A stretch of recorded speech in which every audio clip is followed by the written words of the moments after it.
আমেরিকার ২৫০তম প্রতিষ্ঠা বার্ষিকীর আগে ঐতিহাসিক রিফ্লেক্টিং পুল সংস্কার নিয়ে শুরু হয়েছে তীব্র বিতর্ক। টেন্ডার ছাড়াই ট্রাম্পের পরিচিত সংস্থাকে কোটি কোটি ডলারের চুক্তি দেওয়া এবং কাজ শেষ হতেই পুলে শৈবাল জন্মে রং চটে যাওয়ার বিস্ফোরক তথ্য সামনে এসেছে। এ বিষয়ে বিস্তারিত আরও থাকছে প্রতিবেদনে। আমেরিকার ২৫০তম প্রতিষ্ঠা বার্ষিকীর আগে ওয়াশিংটন ডিসির ঐতিহাসিক রিফ্লেক্টিং পুলের সংস্কার কাজ নিয়ে শুরু হয়েছে নতুন রাজনৈতিক বিতর্ক।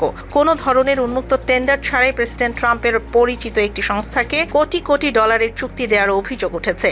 আর কাজ শেষ হওয়া মাত্র ২ সপ্তাহের মধ্যেই পুলে দেখা দিয়েছে নানা বিপত্তি।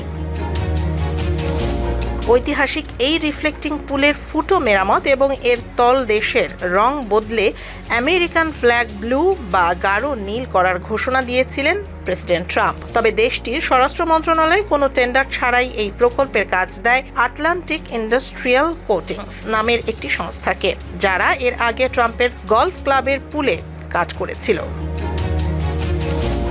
নিউ ইয়র্ক টাইমসের এক প্রতিবেদনে দাবি করা হয়েছে এই সংস্থাকে প্রায় ২০% বেশি মুনাফা দেওয়া হয়েছে, যার ফলে প্রকল্পের খরচ ১,১৪.৭ মিলিয়ন ডলারে গিয়ে ঠেকেছে। এটি সাধারণ খরচের চেয়ে প্রায় $৮.৫ লাখ বেশি।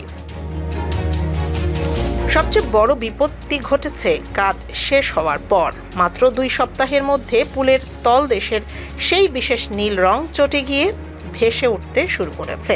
পাশাপাশি পুরো পুলের পানি শৈবালে সবুজ বর্ণ ধারণ করেছে। পরিস্থিতি নিয়ন্ত্রণে কর্মীরা বিপুল পরিমাণ হাইড্রোজেন পারঅক্সাইড ব্যবহার করছেন। স্বরাষ্ট্র মন্ত্রণালয় একে স্বাভাবিক বললেও বিরোধীরা একে বড় ধরনের জালিয়াতি ও অর্থের অপচয় বলে দাবি করছেন। আমেরিকার স্বাধীনতা দিবসের আগে এই ঐতিহাসিক স্থানটির এমন দশা নিয়ে সামাজিক যোগাযোগ মাধ্যমেও বইছে সমালোচনার ঝড়।